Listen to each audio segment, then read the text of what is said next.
Hello मित्रांनो, elementary intermediate drawing exam जी आहे 2025ची, त्यासाठी या ठिकाणी मी तुम्हाला ब्रिंजल म्हणजेच वांग काढून दाखवतो आहे। तर या ठिकाणी मी वॉटर कलर म्हणजे ट्रान्सपरंट कलरमध्ये ट्रान्सपरंट कलरमध्ये मी इथे तुम्हाला कलरिंग करून दाखवतो आहे। तर मित्रांनो, सगळ्यात पहिले आपण स्केच करून घेऊ। तर स्केच करताना अतिशय लाईट स्केच करायचं आहे आणि हे स्केच जे आहे हे जास्तीत जास्त 5 मिनिटाच्या आत व्हायला पाहिजे। तर मित्रांनो, इथे ब्रिंजल, वांग या दोन्ही गोष्टी मी इथे सांगतोय। तर स्केच करत असताना अतिशय काळजीपूर्वक या ठिकाणी स्केच करायचं आहे आणि लाईट करायचं आहे, म्हणजे आपल्याला इरेजरचा वापर कमीत कमी आपण या ठिकाणी करणार आहोत याचा आपल्याला विचार करायचा आहे। तर मित्रांनो, या ठिकाणी ब्रिंजलचं मी स्केच करतो आहे। अतिशय शांततेत स्केच करायचं आहे। एलिमेंटरी इंटरमिजिएट एक्झामसाठी जर तुम्हाला स्टील लाईफ किंवा ऑब्जेक्ट ड्रॉइंग येतं आहे आणि या ऑब्जेक्ट ड्रॉइंगमध्ये जर तुम्हाला मानवनिर्मित वस्तूंचे रंग जर सारखे दिसले, जसं की कापड आहे, बादली किंवा डस्टबिन आहे किंवा मग आहे, तर याचे जर ओव्हरलॅपिंग जे होतं आहे, एकामागे एक ठेवलेले असतात, त्याचे जर रंग एकसारखे येत असतील तर ते रंग आपण बदलू शकतो, तर ते रंग आपण चेंज करू शकतो। मात्र जर फळभाज्या असतील किंवा फळं असतील तर त्याचे रंग आपण चेंज करू शकत नाही। जसं की वांग जे आहे हे या ठिकाणी मी हे जे ब्रिंजल काढतो आहे हे पर्पल कलरचं, व्हायलेट कलरचं असं त्याचा रंग आहे। तर या ठिकाणी बघा मी कशा पद्धतीने रंगवतो आहे। तर वॉटर कलर म्हणजे ट्यूब कलर या ठिकाणी मी घेतलेले आहेत आणि ट्यूब कलरनी हे रंग इथे तुम्हाला ब्रिंजल तुम्हाला रंगवून दाखवतो आहे। तर मी इथे व्हायलेट कलरचा आणि थोडासा पर्पल कलर या ठिकाणी मिक्स करून मी हे ब्रिंजल जे आहे ते यूज करतो। यासाठी मी कोणते रंग वापरले तर कोबाल्ट ब्ल्यू आणि क्रिम्झन रेड। कोबाल्ट ब्ल्यू अधिक क्रिम्झन रेड जर आपण यूज केला तर त्या ठिकाणी व्हायलेट किंवा पर्पल कलर आपल्याला तयार करता येतो। पर्पल कलर हा थोडासा रेडिश असतो आणि व्हायलेट कलर हा थोडासा ब्ल्यूइश असतो। तर या दोन गोष्टींकडे आपल्याला लक्ष द्यायचं आहे। करत असताना जे रंगकाम करतो आहे ते काळजीपूर्वक करायचं आहे।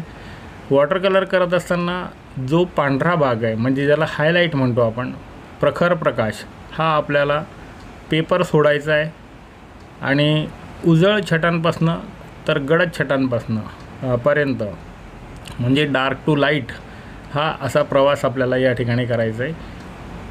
तर मित्रांनो, त्याची राऊंडिटी दिसली पाहिजे, त्याच्यावर असलेला प्रकाश ह्याकडे आपलं लक्ष असलं पाहिजे, कोणत्या बाजूनी प्रकाश आहे। तर अशा पद्धतीने आपण हे वांग जे आहे हे इथे रंगवतो आहे। मधला जो भाग आहे हा मी लाईट सोडलेला आहे, उजळ छटा त्या ठिकाणी आहेत। सगळाच भाग तुम्हाला पूर्ण पेपर सोडायची गरज नाही। ज्या ज्या ठिकाणी आपल्याला पेपरचा यूज करता येतो त्या ठिकाणी आपल्याला पेपरचा यूज करायचा आहे। या ठिकाणी मी ब्ल्यूचा कलर जास्त घेतलेला आहे। पर्शियन ब्ल्यू जो आहे, कोबाल्ट ब्ल्यू जो आहे तो मी या ठिकाणी थोडा जास्त घेतला आहे, त्याच्यामुळे आपल्याला इथे गडद छटा निर्माण करायची आहे। आता हे जो वांग मी इथे रंगवून दाखवतो आहे हे काळजीपूर्वक तुम्ही बघायचं आहे। वॉटर कलर करताना खूप काळजीने वॉटर कलर करावं लागतं, या गोष्टीकडे आपल्याला लक्ष द्यायचं। याच्यापूर्वी जो व्हिडिओ मी केलेला आहे त्या ठिकाणी दुधी भोपळा, टमाटा आणि गंगाफळ हे 3 फळभाज्या मी रंगवून दाखवलेल्या आहेत। तर त्या तुम्ही जरूर बघू शकता, तुम्हाला त्याची एक आयडिया येईल। याच्यानंतर मी परत काही फळभाज्या किंवा फळं रंगवून दाखवणार आहे। जर तुम्ही नवीन असाल तर माझ्या चॅनलला लाईक करा, सबस्क्राईब करा आणि बेल आयकॉनची घंटी जरूर वाजवा। तर मित्रांनो, अशा पद्धतीचे व्हिडिओज तुम्हाला बघायला मिळतील। तर या ठिकाणी मी पर्पल कलर, व्हायलेट कलर असा मी कॉम्बिनेशन या ठिकाणी करतो आहे। या ठिकाणी ब्ल्यू मी जास्त घेतलेला आहे कारण की या ठिकाणी गडद छटा आहेत, त्याची शॅडो जी पडलेली आहे, शॅडोचा जो भाग आहे तो दाखवायचा आहे। मधला जो पार्ट मी व्हाईट सोडलेला आहे हा तुम्ही बघू शकता कशा पद्धतीचा या ठिकाणी मी व्हाईट कलर सोडलेला आहे। तर खाली परत मी पर्पल कलर घेतलेला आहे आणि हा वरती लाईट करत जातो आहे। लाईट करत असताना आपल्याला पाण्याचा वापर करायचा आहे। नुसता कलर न घेता मी पाण्याचा ब्रश त्या ठिकाणी फक्त फिरवतो आहे। तर अशा पद्धतीने आपल्याला हे कलरिंग करता येतं।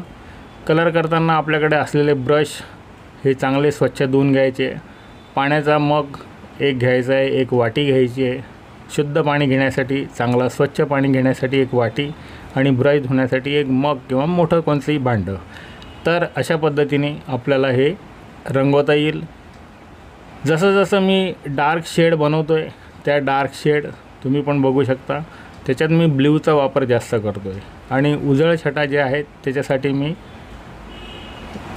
निळ्या रंगाचा वापर कमी करतो आहे, कोबाल्ट ब्ल्यूचा वापर कमी करतो आहे। तर मित्रांनो, या ठिकाणी आपण जे वांगं बनवतो आहे त्याच्या छटा कशा येत आहेत ते आपण हळूहळू तयार करतो आहे। आणि हे करत असताना खूप काळजीपूर्वक कापड, ब्रश तर 2-3 प्रकारचे ब्रश तुमच्याजवळ असायला पाहिजे। एक 6 नंबरचा ब्रश, आता या ठिकाणी जो मी ब्रश वापरतो आहे हा थोडा मोठा ब्रश आहे, हा 8 नंबरचा राऊंड ब्रश आहे। तर मित्रांनो, तुमच्याकडे नसेल तर तुम्ही 6 नंबरच्या ब्रशने पण करू शकता। तर आपल्याकडे 2-3 ब्रश असले पाहिजे। एक 0 नंबरचा राऊंड ब्रश, त्याच्यानंतर 2 किंवा 3 नंबरचा राऊंड ब्रश, 5 किंवा 6 नंबरचा राऊंड ब्रश। तर असे असतील तर आपण छान पद्धतीने आपण रंगकाम करू शकतो। तसंच फ्लॅट ब्रशमध्ये किमान 2 तरी फ्लॅट ब्रश असावेत। एक 7 नंबरचा किंवा 8 नंबरचा फ्लॅट ब्रश आणि एक 3 किंवा 4 नंबरचा फ्लॅट ब्रश। तर मित्रांनो, हे रंगकाम करत असताना ज्या ठिकाणी गडद छटा आहेत, म्हणजे ज्या ठिकाणी सावलीचा भाग आहे त्या ठिकाणी गडद छटा दिसतील आणि ज्या ठिकाणी उजळ छटा आहे त्या ठिकाणी लाईट आलेला दिसेल। तर आपण अशा पद्धतीने हे वांग जे आहे हे रंगवतो आहे। वांग रंगवत असताना आपल्याला ब्रश सतत धुवायचा आहे। जर आपण कलर मिक्सिंग करतो आहे तर किती पाणी त्याच्यामध्ये असलं पाहिजे रंगामध्ये हे पण आपल्याला कळलं पाहिजे। हे केव्हा कळेल तुम्हाला? ज्या वेळेला तुम्ही सतत प्रॅक्टिस कराल, सतत रंगकाम कराल, तर तुम्हाला या गोष्टी नक्की लक्षात येतील। तर मित्रांनो, अशाच पद्धतीचे नवनवीन व्हिडिओ बघण्यासाठी एलिमेंटरी आणि इंटरमिजिएटसाठी या ठिकाणी मी जे वांग बनवून दाखवतो आहे, तर आपल्याला अशा पद्धतीचे व्हिडिओ जर बघावे, त्याच्यापासून काही शिकावं असं वाटत असेल तर नक्कीच तुम्ही माझ्या चॅनलला लाईक करा, सबस्क्राईब करा आणि व्हिडिओ आपल्याला बघण्यासाठी बेल आयकॉनची घंटी जरूर वाजवा। तर मित्रांनो, वांग्याचं देठ हे आपण करतो आहे। या ठिकाणी मी जो रंग वापरतो आहे तो कोणता आहे तर लेमन येलो कलर आणि सॅप ग्रीन कलर। तर या दोघांचं मिश्रण मी या ठिकाणी केलेलं आहे, सॅप ग्रीन आणि लेमन येलो। तुमच्या कलर बॉक्समध्ये त्याच्यावर नाव लिहिलेलं असेल, बघून घ्याल। सॅप ग्रीन हा मेहंदीसारखा रंग येतो, मेहंदीच्या कलरसारखा। तुम्ही जर मेहंदी बघितली असेल, मेहंदीचं झाड आणि त्याचे पानं बघितले असतील तर त्या पद्धतीचा हा रंग तुम्हाला दिसेल। या ठिकाणी मी डार्क कलरसाठी थोडासा पर्शियन ब्ल्यू त्याच्यामध्ये मिक्स केलेला आहे आणि ही डार्क शेड मी इथे देतो आहे। पर्शियन ब्ल्यू म्हणजे डार्क ब्ल्यू। तर मित्रांनो, देठ करत असताना पण त्याच्यावर असलेला छायाप्रकाश याचा विचार आपल्याला करायचा आहे आणि त्या पद्धतीनेच आपल्याला हे रंगकाम करायचं आहे। तर मित्रांनो, वांग्याचं देठ कसं असतं त्याचं ऑब्झर्वेशन तुम्ही करा। त्याच्यात काही भाग वाळलेला असतो, तो थोडासा आपल्याला ऑरेंजिश कलरचा दिसतो, बुरकट रंगाचा दिसतो, तर तो पण रंग आपण या ठिकाणी देणार आहे। तर जितकं तुमचं ऑब्झर्वेशन असेल तितकं तुमचं कलरिंग चांगलं होईल, तुमचं ड्रॉइंग छान होईल। तर मित्रांनो, याच्यानंतर पण मी तुम्हाला असेच व्हिडिओ इथे टाकणार आहे आणि यानंतर कोणतं फळ किंवा कोणची फळभाजी रंगवून दाखवायची हे कमेंट्समध्ये तुम्ही मला सांगू शकता की सर की आम्हाला ही फळभाजी रंगवून दाखवा। तर मित्रांनो, इथे हमखास येणारे जे ऑब्जेक्ट आहेत किंवा फळभाज्या आहेत या मी इथे तुम्हाला रंगवून दाखवते। तुमची प्रॅक्टिस झाली पाहिजे, तुम्हाला त्याचे रंग समजले पाहिजे, यासाठी इथे मी हे सगळं करून दाखवतो आहे। तर मित्रांनो, आपण स्टील लाईफ घेतो आहे।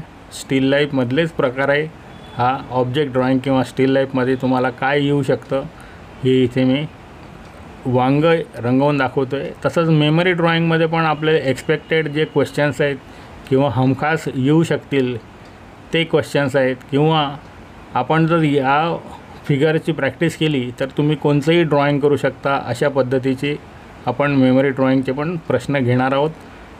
ड्रॉईंग्स मी इथे करून दाखवणार आहे. तर मित्रांनो, या ठिकाणी बघा मी ऑरेंज कलर घेतो आहे. मी तुम्हाला सांगितलं की ज्या ठिकाणी वाळलेला भाग असेल, सुकलेला असेल, तर त्या ठिकाणी रंग कसा दिसतो. तर या ठिकाणी तुम्ही बघू शकता की मी सॅप ग्रीनमध्येच हा कलर मिक्स केलेला आहे, थोडासा ऑरेंज कलर, आणि इथे दिलेला आहे. आता या ठिकाणी ज्या शॅडोज आहेत त्या ठिकाणी मी डार्क कलर यूज करतो आहे. डार्क कलर यूज करायसाठी मी सॅप ग्रीन आणि पर्शियन ब्ल्यू या ठिकाणी मिक्स करून त्याचे डार्क शेड या ठिकाणी बनवतो आहे. तर ब्रश नेहमी धुवायचा आहे, पुसायचं आहे. आपल्याजवळ एक कापड असलं पाहिजे. हा बघा, या ठिकाणी मी आता क्रोम येलो या ठिकाणी घेतलेला आहे आणि सॅप ग्रीनमध्ये मिक्स करून थोडीशी लाईट छटा ज्या आहेत त्या मी इथे देतो आहे. आता ऑरेंज कलर जो आहे तिचं देठ किंवा वाळलेला जो भाग आहे तो थोडासा आपण इथे ऑरेंजिश कलरचा, तर ऑलरेडी तिथे सॅप ग्रीन असल्यामुळे तो तिथे मिक्स होईल. तर मित्रांनो, अशा पद्धतीने आपण हे रंगकाम करतो आहे. आता मी परत पर्शियन ब्ल्यू क्रिम्झन रेड आणि कोबाल्ट ब्ल्यू हा मिक्स करून, कारण तोपर्यंत हे जे वांग मी तयार केलं होतं, त्याला रंगवलं होतं, ते वाळलेलं आहे, त्याचा रंग सुकलेला आहे. म्हणून आता परत त्याच्यावर एक हात मी देतो आहे की जेणेकरून आणखीन डार्क शेड्स आपल्याला मिळतील. कारण ओल्या ह्याच्यात तो परत मिक्स होऊन जातो आणि वाळल्यानंतर थोडे कलर लाईट बनतात, थोडेसे उजळ होतात. म्हणून हा प्रकार पण आपल्याला लक्षात घ्यायचा आहे की झाल्यानंतर पण आपण थोडं त्याच्यावर रंगकाम करू शकतो. तर आपल्याला राऊंडिटी दिसली पाहिजे म्हणून हा उजेडाचा भाग जो आहे त्या ठिकाणी मी थोडासा रेडिश कलर या ठिकाणी वापरतो आहे, क्रिम्झन रेड आणि कोबाल्ट ब्ल्यूचं मिक्सचर. तर मित्रांनो, अशा पद्धतीने हे जे डिटेल्स मी केलेलं आहे वांग या ठिकाणी ते तुम्ही बघू शकता. तर मित्रांनो, माझ्या चॅनलला लाईक करा, सबस्क्राईब करा आणि बेल आयकॉनची घंटी वाजवा, म्हणजे अशा पद्धतीचे व्हिडिओज तुम्ही बघू शकाल. तर मित्रांनो, या ठिकाणी जवळजवळ वांग्याचं काम संपलेलं आहे. तर याला शॅडो आपल्याला करायची आहे. तर शॅडो करत असताना उजव्या बाजूनी लाईट असल्यामुळे आपण डाव्या बाजूला याचे शॅडो करणार आहे. तर मित्रांनो,